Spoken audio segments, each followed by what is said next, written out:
Welcome to what truly matters. There are moments in life when everything falls apart, when the ground beneath your feet crumbles, when the future you imagined disappears in an instant, when every logical solution evaporates, and you're left standing in the wreckage of what used to be your life, wondering if there's any reason to keep going. In those moments, most people search desperately for something solid to hold on to. Some reach for money, others for control, many for the approval of those around them. But there's something far more powerful, far more enduring, far more precious than any of these things: faith. Not the kind of faith that's inherited or performed for appearance, not the faith that's comfortable and convenient, but the faith that's tested in fire. The faith that survives when everything else has been stripped away. The faith that whispers, "Keep going," when every rational voice screams, "Give up." Today, I want to share with you a story that reveals why faith is so precious. Not through abstract philosophy, but through the lived experience of a man who discovered its value in the most unexpected way. This is the story of David, and what happened to him could happen to any of us. David was 38 years old when his world ended, not metaphorically, literally. In the span of 72 hours, he lost everything he had spent his entire adult life building. It started on a Tuesday morning. David was a successful architect, partner in a prestigious firm in Chicago. He had worked relentlessly for 15 years to get there. Late nights, sacrificed weekends, relationships neglected in pursuit of professional excellence. But it had paid off. He had the career, the downtown loft, the respect of his peers. That Tuesday, he was called into a meeting with the senior partners. Corporate restructuring, they said, economic pressures, difficult decisions. He was being let go. After 15 years of loyalty, of pouring his creativity and time into their projects, he was given a severance package and 2 hours to clear his desk. He walked out of that building in a daze, his entire identity suddenly in question. If he wasn't David the architect, David the successful professional, then who was he? But that was just the beginning. Wednesday brought a call from his doctor. The tests they'd run the previous month, the ones David had almost forgotten about in the chaos of work, had come back. Stage 3 cancer. Aggressive. Treatment needed to start immediately. The prognosis wasn't good, but there was a chance if they acted fast. David sat in his car in the hospital parking lot for 2 hours, unable to process what he'd just heard. Yesterday, he'd lost his career. Today, he'd learned he might lose his life. And then came Thursday. His girlfriend of 4 years, Rebecca, sat him down that evening. She'd been planning to wait, she said, to find the right time. But there was never going to be a right time. She was leaving. She'd met someone else. She was sorry about the timing, about everything happening at once. But she couldn't pretend anymore. 72 hours, 3 days, career gone, health shattered, relationship ended. David spent that night on the floor of his expensive, empty loft, staring at the ceiling. For the first time in his adult life, he had nowhere to be the next morning. No job to go to, no one to call. Just an apartment he could no longer afford, medical bills that would drain his savings, and a body that was betraying him. He had always been the one in control, the planner, the problem solver, the guy who figured things out. But there was no figuring this out, no strategy, no 5-year plan that could fix this.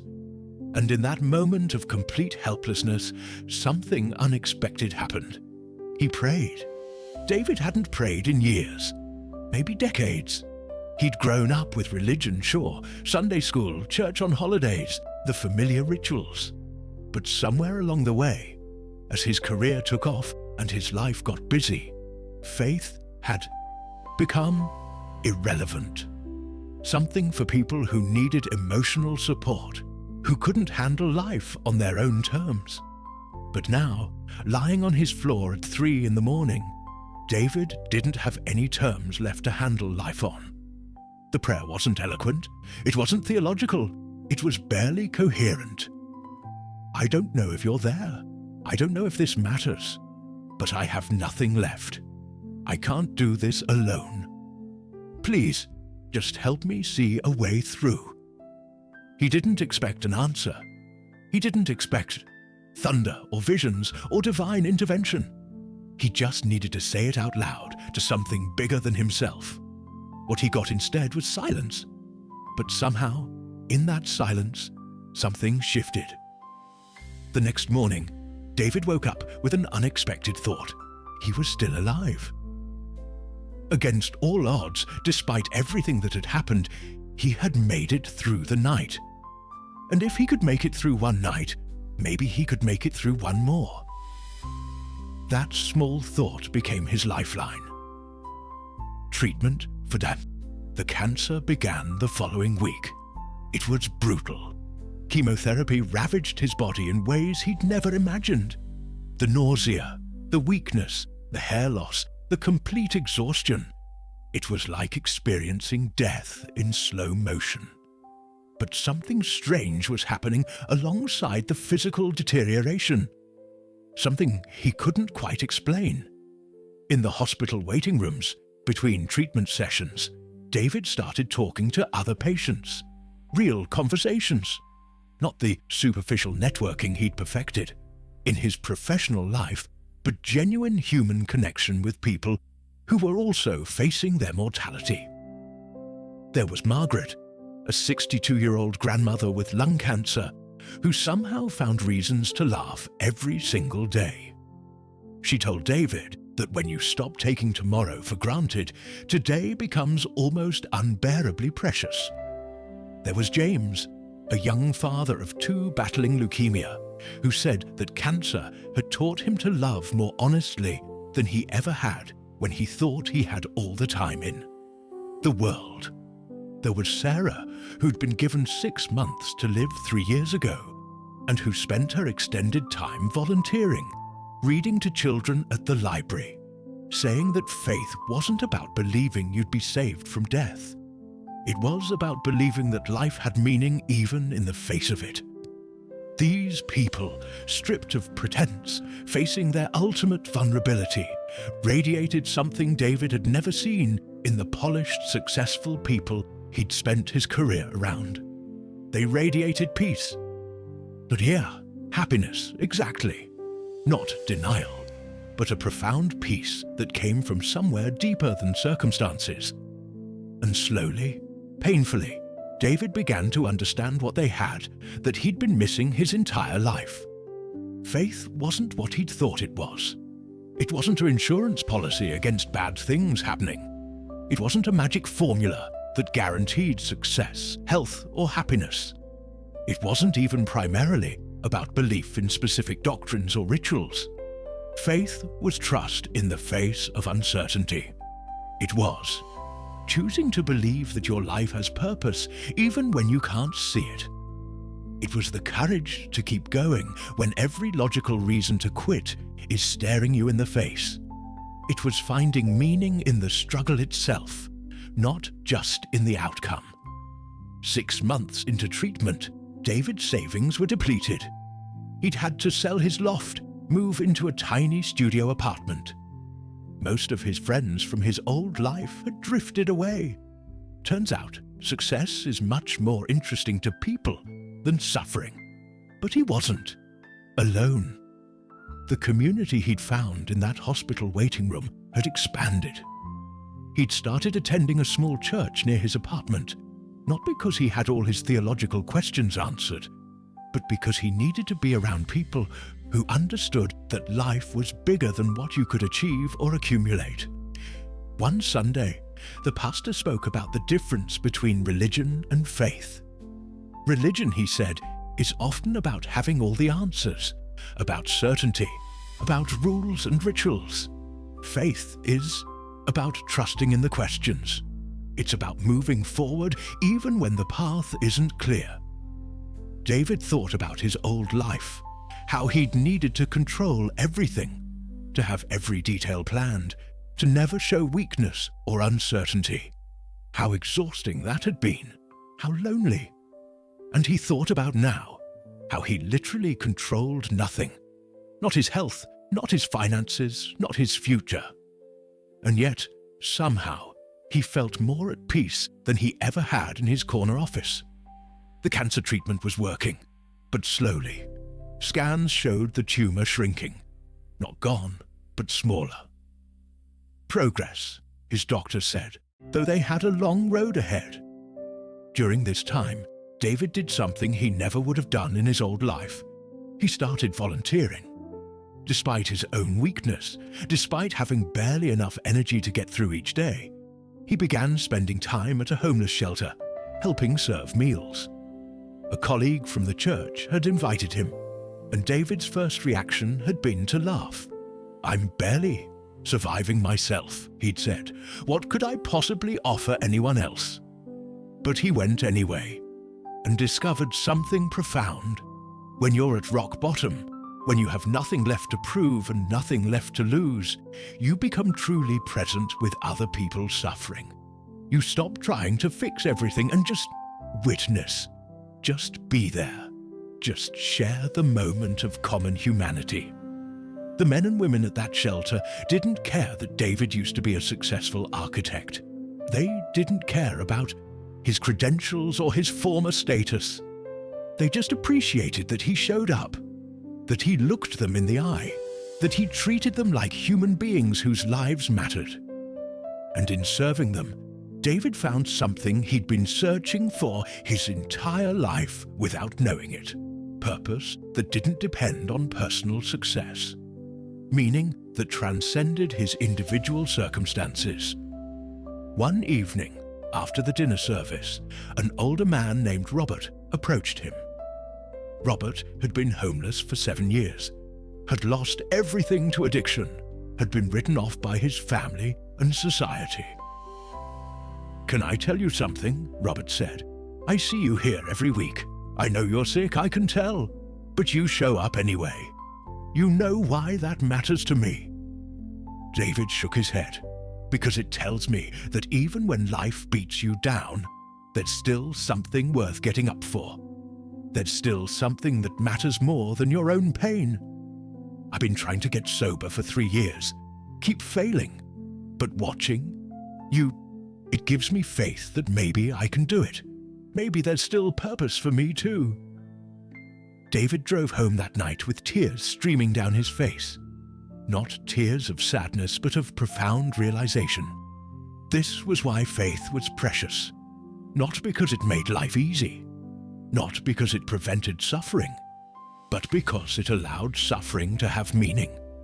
It transformed pain from something that destroyed you into something that could deepen you, that could connect you to others, that could birth compassion and purpose. 14 months after his diagnosis, David's latest scan came back with news he'd barely allowed himself to hope for. No evidence of disease. The cancer was gone. His doctor cautioned that he'd need regular monitoring, that recurrence was possible, but for now, he was cancer-free. David's first thought wasn't relief or celebration. It was gratitude. Deep, overwhelming gratitude for the journey itself. Because the man who walked out of that doctor's office was not the man who had received the diagnosis 14 months earlier. That man had been successful but empty, accomplished but disconnected, strong but brittle. This man, the one who'd lost everything and somehow found himself in the rubble, was different. He was softer, more open, more human. He'd learned that strength wasn't about never breaking. It was about how you put yourself back together. He'd learned that community wasn't a networking opportunity. It was a lifeline. He'd learned that purpose wasn't something you achieved. It was something you chose every single day, regardless of circumstances. He'd learned, in short, the precious value of faith. David didn't go back to architecture. Instead, he went back to school to become a counselor, specifically to work with cancer patients. He wanted to offer others what Margaret, James, and Sarah had offered him. Not false hope, but real hope. The kind of hope that acknowledges suffering while insisting on meaning. He continued volunteering at the shelter. Robert did eventually get sober, and David was there to witness it. They became friends, real friends, the kind forged in mutual vulnerability. David started a small group at his church for people going through major life transitions, job loss, health crises, relationship endings. People who felt like their world had ended and didn't know how to begin again. In one of those early meetings, a newly divorced woman in her 50s asked him, "How did you do it? How did you keep going when everything fell apart?" David thought carefully before answering. "Faith," he said simply, "but not the kind I thought I needed. I used to think faith meant believing that God would give me what I wanted if I was good enough, that if I had enough faith, bad things wouldn't happen to me." He paused, remembering those dark days on his apartment floor.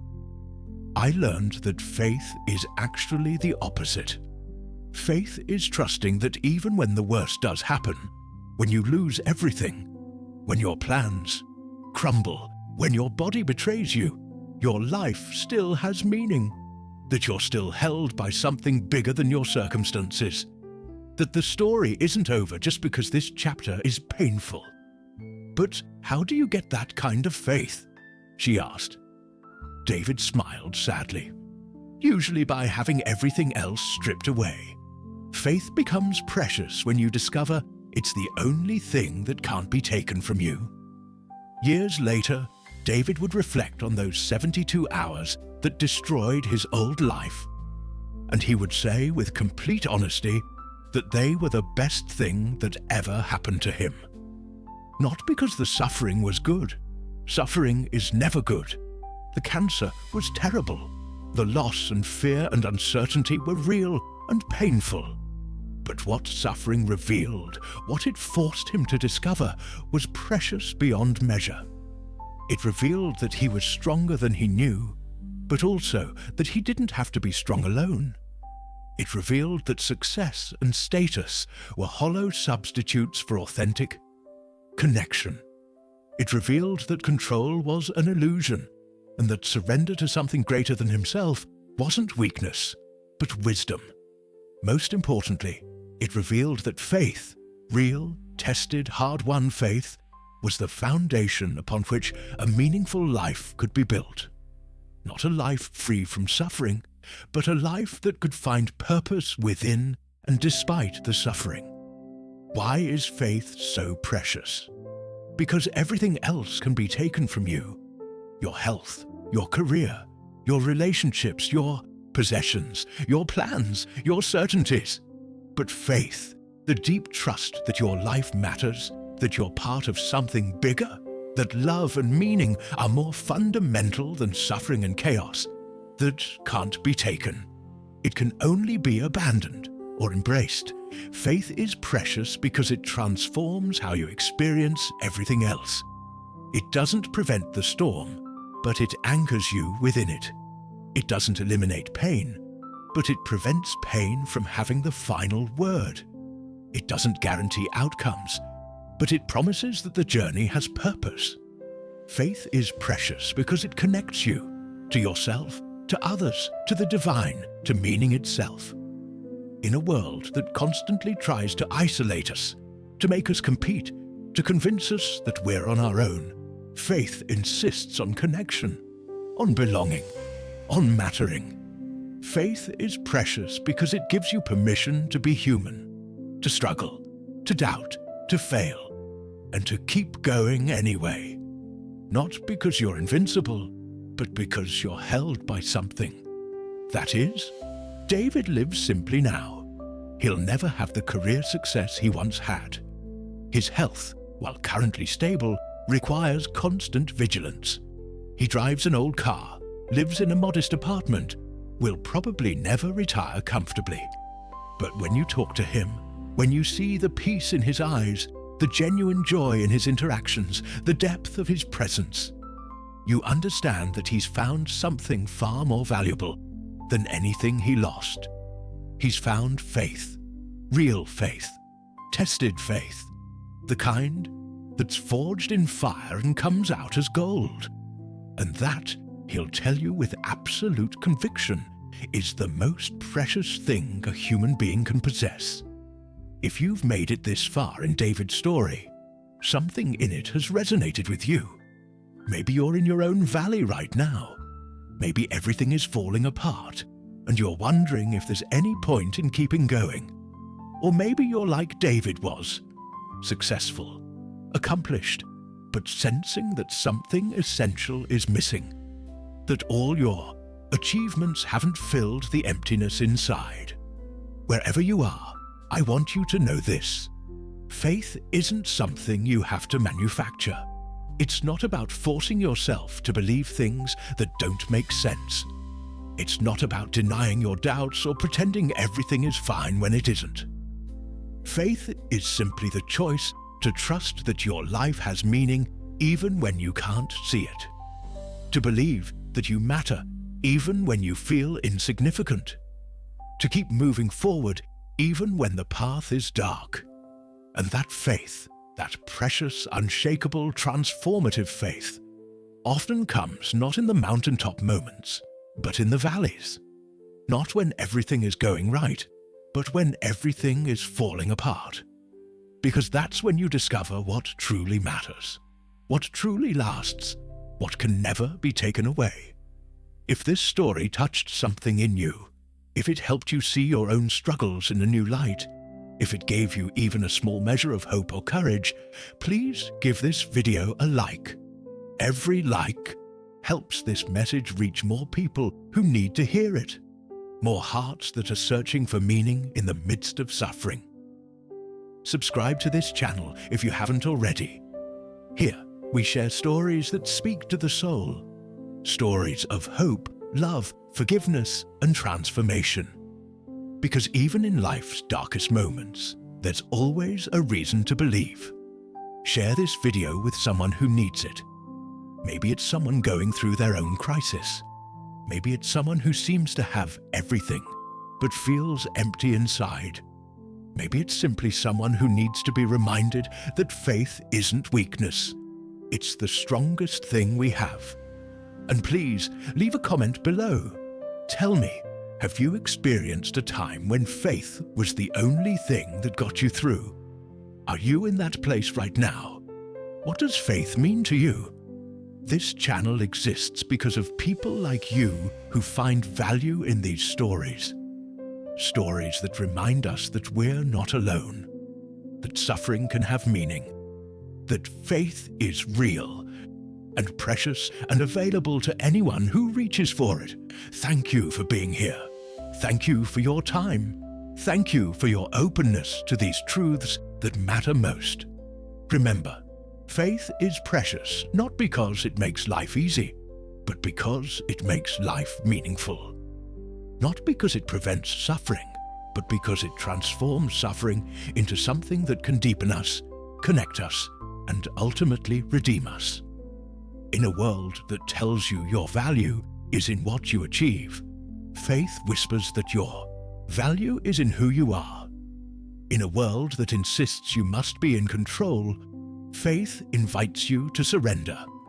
In a world that measures success by accumulation, faith reveals that the most precious things can't be bought or earned, only received.